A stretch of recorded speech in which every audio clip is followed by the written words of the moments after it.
Alam niyo po ba ang blessed na tao ay nagtatagumpay? Tara, pag-aralan natin to.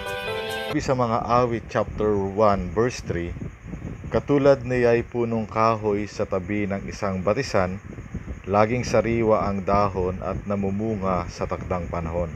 Anuman ang kanyang gawin, siya'y nagtatagumpay.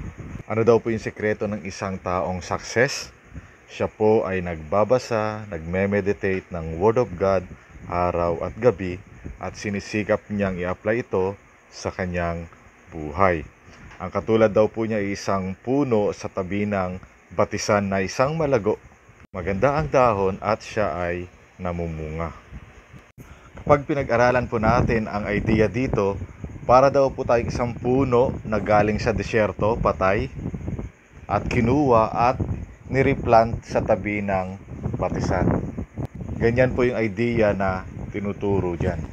At kapag sinabi naman pong fruits or bunga, based sa context niyan, either fruits of Holy Spirit o yung fruits ng ating pag-ibanghelyo na nadala natin ng isang naliligaw na kaluluwa sa Panginoon.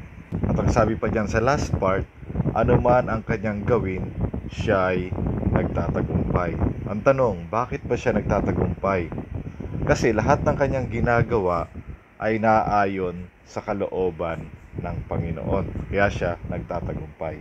Nagtatagumpay siya dahil nagbabasa siya at nagme-meditate siya ng Word of God.